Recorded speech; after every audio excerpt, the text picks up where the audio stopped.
Hello gamers, আপনারা যারা PUBG মোবাইলের ইউসি টপ আপ করতে যাচ্ছেন ট্রাস্টেড মাত্র 2 মিনিটের মধ্যে, তার আজকের ভিডিওটা দেখেন। আমার গেম ডট শপ ওয়েবসাইটে চলে আসবেন, যে কোনো একটা ব্রাউজারে চলে যাবেন।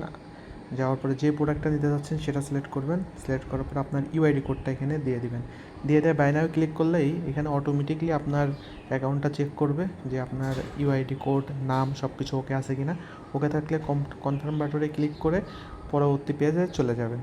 এখানে যে জাস্ট যথারীতি আপনারা কিসে পেমেন্ট করতে যাচ্ছেন, বিকাশ, নগদ, রকেট, নাম্বারটা কপি করে বিকাশ বা নগদ বা রকেটে অ্যাপসে যেয়ে সেন্ড মানি করে আইডির ইনফরমেশন দিয়ে, ট্রানজ্যাকশন আইডি দিয়ে প্লেস অর্ডারে ক্লিক করে দেবেন। যখনই আপনি প্লেস অর্ডারে ক্লিক করে দেবেন, অর্ডারটা প্লেস হয়ে যাবে। যেহেতু আমি অলরেডি অর্ডারটা দিয়েছি, কমপ্লিট করেছি, এই জন্য আমাকে বলতেছে ডুপ্লিকেট পেমেন্ট। সো এইভাবে একেবারে অটোমেটেড ওয়েতে আপনারা যে কোনো পাবজি মোবাইলের ইউসি সহ যে কোনো আইটেম কিনতে পারবেন আমার গেম ডট শপ ওয়েবসাইটে।